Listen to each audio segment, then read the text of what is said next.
Hello বন্ধুরা, আজকে একটি গুরুত্বপূর্ণ ক্লাস নিয়ে চলে এসেছি। গ্রাম পঞ্চায়েত সম্বন্ধে 30টি গুরুত্বপূর্ণ এমসিকিউ করানো হবে। এই এমসিকিউগুলো আপকামিং যে কোনো পরীক্ষার জন্য গুরুত্বপূর্ণ, বিশেষ করে গ্রাম পঞ্চায়েত পরীক্ষার জন্য গুরুত্বপূর্ণ। তাই ক্লাসটিকে মনোযোগ সহকারে শুরু থেকে শেষ পর্যন্ত দেখবে, কোথাও কোনো রকম স্কিপ না করে। আজকের ক্লাসের প্রথম প্রশ্ন হচ্ছে, ভারতের সংবিধানের কোন অংশে পঞ্চায়েত সম্বন্ধে বলা হয়েছে? সঠিক উত্তর হচ্ছে পার্ট 9-এর মধ্যে, অর্থাৎ অংশ 9-এর মধ্যে বলা হয়েছে।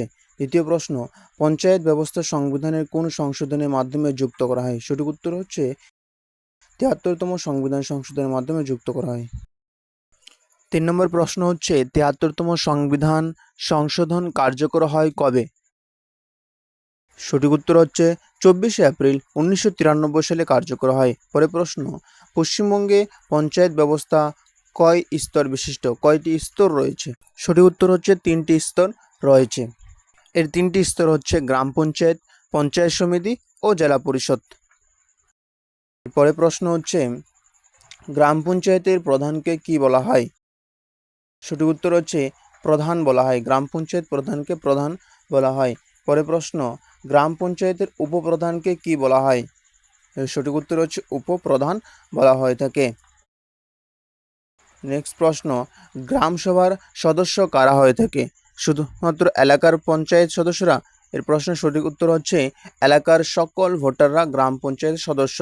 গ্রাম সভার বৈঠকে বছরে ন্যূনতম কতবার হওয়া উচিত? উত্তর হচ্ছে 2বার হওয়া উচিত। গ্রাম পঞ্চায়েতের কার্যকালের মেয়াদ কত বছর হয়ে থাকে? সঠিক উত্তর হচ্ছে 5 বছর গ্রাম পঞ্চায়েতের কার্যকালের মেয়াদ হয়। পরের প্রশ্ন, পঞ্চায়েতে নির্বাচনের দায়িত্ব থাকে কে?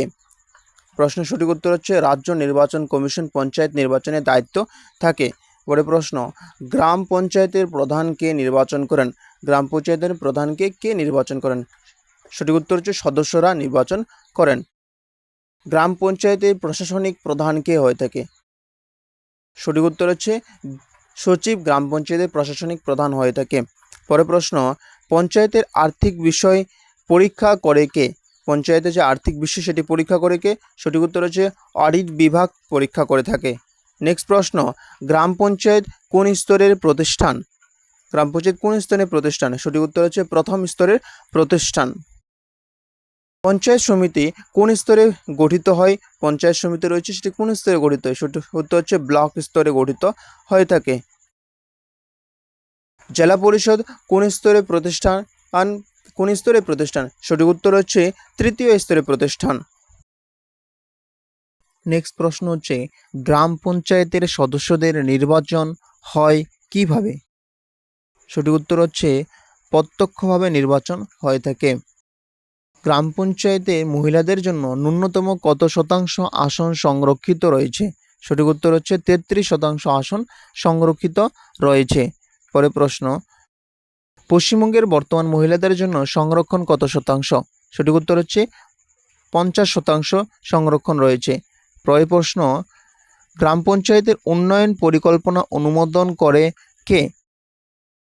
প্রশ্নের সঠিক উত্তর হচ্ছে গ্রাম সভা এর উন্নয়ন পরিকল্পনা অনুমোদন করে। নেক্সট প্রশ্ন, পঞ্চায়েত বিষয়টি সংবিধানে কোন তপশিলের সঙ্গে যুক্ত? সঠিক উত্তর হচ্ছে একাদশ তপশিলের সাথে যুক্ত রয়েছে। পরের প্রশ্ন, একাদশ তফসিলে মোট কয়টি বিষয় রয়েছে? এই প্রশ্নের সঠিক উত্তর হচ্ছে 29টি বিষয় রয়েছে একাদশ তপশিলে। নেক্সট প্রশ্ন, পঞ্চায়েত নির্বাচনে পরিচালনা করে কে? সঠিক উত্তর হচ্ছে রাজ্য নির্বাচন কমিশন পঞ্চায়েত নির্বাচন পরিচালনা করে। নেক্সট প্রশ্ন, গ্রাম পঞ্চায়েতের প্রধান অনুপস্থিতিতে কাজ করেন কে? সঠিক উত্তর হচ্ছে উপপ্রধান তার অনুপস্থিতিতে কাজ করে থাকেন। পরের প্রশ্ন, পঞ্চায়েত ব্যবস্থার মূল উদ্দেশ্য কি? সঠিক উত্তর হচ্ছে স্থানীয় স্বশাসন। নেক্সট প্রশ্ন, পশ্চিমবঙ্গ পঞ্চায়েত আইন প্রণীত হয় কত সালে? পশ্চিমবঙ্গে পঞ্চায়েত আইন প্রণীত হয়েছিল। সঠিক উত্তর হচ্ছে 1973 সালে প্রণীত হয়ে থাকে। পরের প্রশ্ন, গ্রাম পঞ্চায়েতের নির্বাচন কত বছর অন্তর হয়ে থাকে? সঠিক উত্তর হচ্ছে 5 বছর অন্তর অন্তর হয়ে থাকে। নেক্সট প্রশ্ন, পঞ্চায়েতের আর্থিক ক্ষমতা সম্পর্কে সুপারিশ করে কে? সঠিক উত্তর হচ্ছে অর্থ কমিশন সুপারিশ করে থাকে। পঞ্চায়েত ব্যবস্থার ভারতের কোন নীতির উপর ভিত্তি করে গড়ে উঠেছিল বা গড়ে উঠেছে? সঠিক উত্তর হচ্ছে গণতান্ত্রিক বিকেন্দ্রীকরণ। নেক্সট প্রশ্ন, আজকের ক্লাসের শেষ প্রশ্ন, গ্রাম পঞ্চায়েতের সর্ববৃহৎ গণতান্ত্রিক প্রতিষ্ঠান কোনটি? সঠিক উত্তর হচ্ছে গ্রামসভা হচ্ছে গ্রাম পঞ্চায়েতের সর্ববৃহৎ গণতান্ত্রিক প্রতিষ্ঠান। এই ছিল আজকের ক্লাস। যদি ক্লাসটিকে ভালো লেগে থাকে তাহলে লাইক, কমেন্ট, শেয়ার এবং চ্যানেলটিকে সাবস্ক্রাইব করে রাখবে এরকম আরও গুরুত্বপূর্ণ ক্লাস পাওয়ার জন্য। ধন্যবাদ।